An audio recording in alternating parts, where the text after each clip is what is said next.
मैं प्रेग्नेंट हूँ।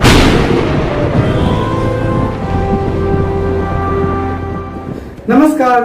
आज के वीडियो में हम उस इश्यू पर बात करेंगे जो अक्सर हमारे समाज में दबा हुआ रहता है और यूं कहें तो समाज उस पर खुलकर बात करने से डरती है, उस पर खुलकर बात करना नहीं चाहती और उसकी एक ही वजह होती है उनकी ऊंची और फेक आदर्श, जिसके बोझ तले वो मर जाना स्वीकार करते हैं बट उस पर खुलकर बात नहीं करते, उसे फेस नहीं कर पाते। आपने रामायण में सुना होगा कि रघुकुल रीत सदा चली आई, प्राण जाए पर वचन न जाए। यहाँ भी सेम है कि प्राण भले ही चले जाएं बट उनके झूठे आदर्शों का हनन न हो। समाज में यही विचारधाराएं चलती हैं। फ्रेंड्स, आजकल के टाइम में अनमैरिड होते हुए लिव इन रिलेशनशिप में रहना कॉमन हो गया है और यूं कहें तो अब ये लग्जरियस लाइफ का एक पार्ट बन चुका है। पर यही लाइफ उन सभी के लिए मौत का कारण बन जाता है जो अनवांटेड प्रेगनेंसी का शिकार हो जाते हैं। जी हाँ, उस टाइम उन्हें समझ में नहीं आता कि क्या करना है और उस टाइम पे उनके पार्टनर के साथ मतभेद होना, मनभेद होना, रिश्तों में दरार पड़ना, ये सब कॉमन है। हालांकि 100% केस में ऐसा नहीं होता बट ज्यादातर केस में ऐसे ही होते हैं और उस टाइम वो सफरिंग पर्सन काफी अकेला पड़ जाता है। उसे समझ में नहीं आता कि क्या करना है, ना ही वो घर बताने के लायक रहते हैं, ना ही समाज को, क्योंकि अगर उन्होंने किसी को भी बताया तो समाज उसे एक्सेप्ट नहीं करेगा और उसे समाज से बाहर निकाल दिया जाएगा। वो कोर्ट का दरवाजा भी नहीं खटखटा सकते क्योंकि वो अनमैरिड होते हैं और फिर एक ही डिसीजन पे पहुंचते हैं और वो है आत्महत्या। तो ये वीडियो उन सभी के लिए है जो इस टाइम अनमैरिड होते हुए अनवांटेड प्रेगनेंसी का सामना कर रहे हैं या फिर जो लिव इन रिलेशनशिप में हैं और चाइल्ड एबॉर्शन के बारे में जानना चाहते हैं। तो आइए हम साथ मिलकर सीखते हैं कि अगर हमारे साथ भी ऐसी सिचुएशन आती है तो हम इसे डील कैसे करेंगे। इसके लिए अगर आप हमारे चैनल पे आज फर्स्ट टाइम हैं तो इसे लास्ट ना बनाएं और सब्सक्राइब कर बेल आइकन जरूर दबाएं, जिससे आप हमारे साथ आजीवन जुड़े रहेंगे और हम आपको ऐसे ही टिप्स, ऐसे ही इंफॉर्मेशन, ऐसी वैल्यूएबल न्यूज प्रोवाइड करते रहेंगे। तो चलिए शुरू करते हैं।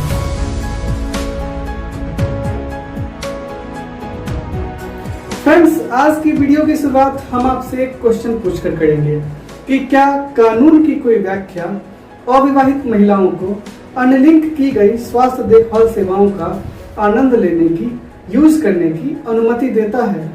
कहने का सेंस सिंपल में ये समझिए कि जो सेवाएं आपके लिए उपलब्ध नहीं हैं, जो मैरिड महिलाओं के लिए उपलब्ध हैं, तो क्या कानून की कोई ऐसी व्याख्या है जो आपके लिए भी वो चीज उपलब्ध करवा सके।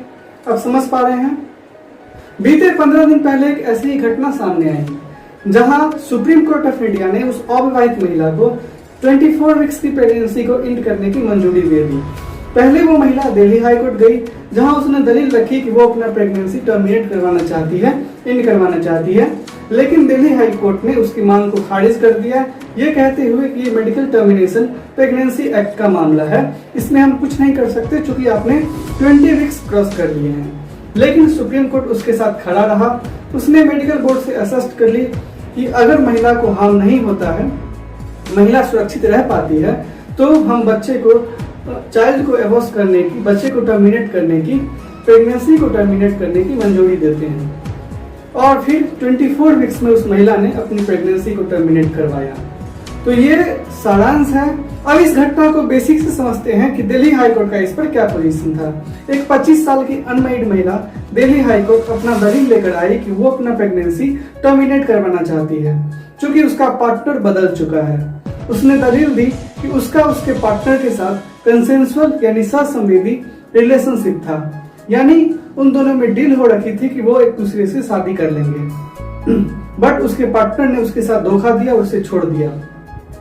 बाद में उसे पता चला कि उसे 22 वीक्स की प्रेगनेंसी है। चूंकि जब वो रिलेशनशिप में थी तब इस बात का ध्यान देना उतना वैल्यूएबल नहीं था, लेकिन बाद में उसे पता चला कि उसे 22 वीक्स की प्रेगनेंसी है और शादी से पहले बच्चे को कैरी करना समाज के लिए कलंक माना गया है, इसलिए वो अपना प्रेगनेंसी टर्मिनेट करवाना चाहती है। दिल्ली हाईकोर्ट ने फिर सारे तथ्यों को देखा और फिर पाया कि चूंकि वो अनमैरिड है और उसके प्रेगनेंसी 22 वीक्स क्रॉस कर चुकी है और medical termination of pregnancy act जो है वो अनमैरिड महिला को प्रेगनेंसी टर्मिनेट करने का अधिकार तो देती है बट 20 वीक्स से पहले। 20 वीक्स के बाद सिर्फ मैरिड महिलाओं को ही किसी विशेष शर्त पर प्रेगनेंसी टर्मिनेट करने का अधिकार होता है, और चूंकि वो 20 वीक्स क्रॉस कर चुकी है इसलिए वो अपना प्रेगनेंसी अब टर्मिनेट नहीं करवा सकती। इसलिए उन्होंने जजमेंट दिया, दिल्ली हाई कोर्ट में ये ऑर्डर दिया कि अगर अब वो अपना प्रेगनेंसी टर्मिनेट करवाती हैं तो इन्फेंट को मारने के जुर्म में वो सजा के भी भागीदार होंगी। इस मामले में दिल्ली हाई कोर्ट में जो 2 जजेस की बेंच थी उसमें जस्टिस सतीश चंद्र शर्मा और सुब्रमण्यम प्रसाद शामिल थे।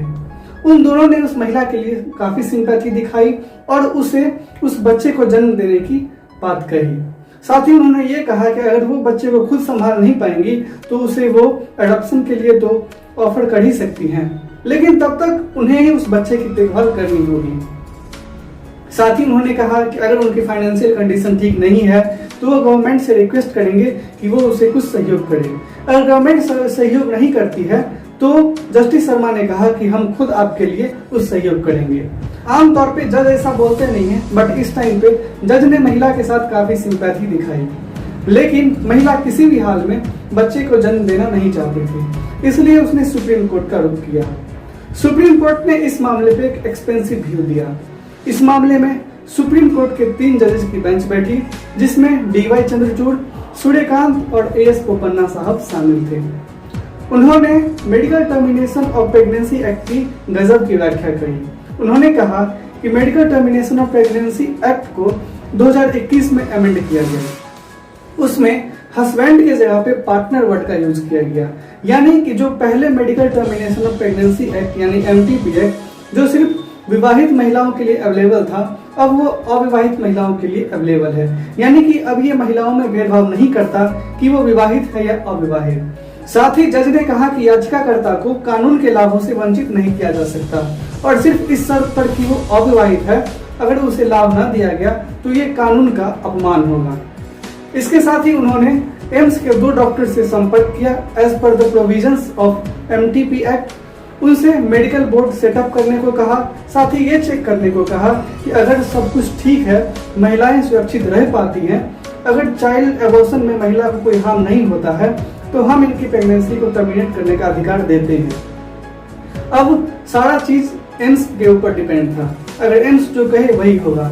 हालांकि सुप्रीम कोर्ट ने अपनी तरफ से महिला के लिए हामी भर दी थी, पर एम्स के डॉक्टर ने भी निराश नहीं किया और 24 वीक्स में महिला ने अपनी प्रेगनेंसी को टर्मिनेट करवाया। तो ये आप सबके लिए सीख है कि अगर आप में अपने न्याय के लिए लड़ने का जुनून है तो किसी भी कंडीशन में आप जीत ही जाएंगे, भले ही देर से ही सही, पर आपको सक्सेस मिलेगी जरूर।